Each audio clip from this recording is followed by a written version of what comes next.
ce texte va venir devant le Parlement, à l'Assemblée d'abord, au Sénat ensuite. Alors, Monsieur le Premier ministre, ma question est simple. D'abord, est-ce que vous maintenez le calendrier tel qu'il a été prévu, ou est-ce que vous reprenez à nouveau la main et vous complétez le dossier à la suite des observations faites par le Conseil d'État? Et puis ici, au Sénat, hier, la conférence des présidents, à la quasi-unanimité, a souhaité que soit abandonnée la procédure d'urgence pour laisser un peu de temps au travail parlementaire et faire en sorte qu'on puisse avoir un débat au fond sur un sujet déterminant. Donc, Monsieur le Premier ministre, est-ce que vous êtes déterminé à maintenir la procédure d'urgence ou est-ce que vous l'abandonnez? Nous allons rester sur le calendrier que nous avons proposé, oui, je dois le dire, et je ne m'en excuse pas, car je pense que le débat, et c'est ce à quoi je voudrais arriver, car je pense que le débat sera intense. Je n'ai pas peur du débat parlementaire à l'Assemblée nationale et au Sénat. Ceux qui disent que ce débat devrait prendre la forme d'un champ de braise ne disent pas quelque chose auquel je crois.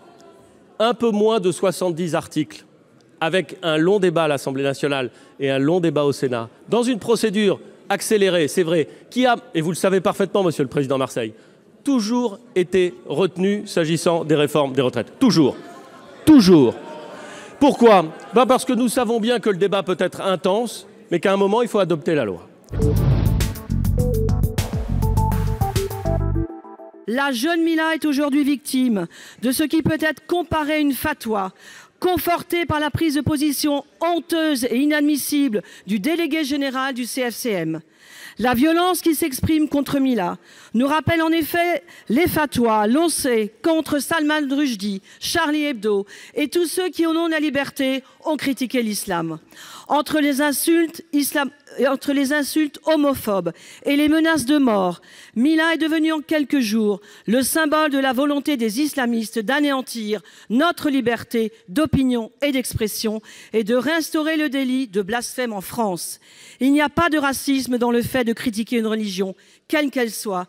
L'islam, comme toutes les autres religions, doit se soumettre à la critique, à l'humour et aux lois de la République. Le président de la République parviendra-t-il à imposer à certains musulmans qui ne veulent pas l'entendre notre droit de critiquer toutes les religions?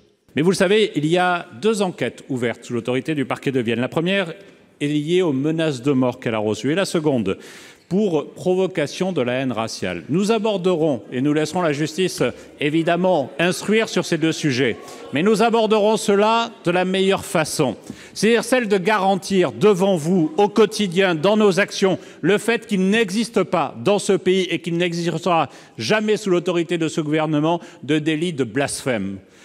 La liberté même d'expression dans notre pays permet à chacune et chacun de pouvoir critiquer une religion. Et la jeune Mila peut parfaitement critiquer, comme chacune et chacun d'ici doit parfaitement pouvoir critiquer. Et il est inacceptable, insupportable même, que certains, au nom de l'institution qu'ils représentent, aient pu laisser penser que cela était interdit. Nous devons pied à pied lutter contre cela, mais ne pas négliger non plus que nous devons aussi protéger toutes les religions et refuser les appels à la haine au nom d'une religion.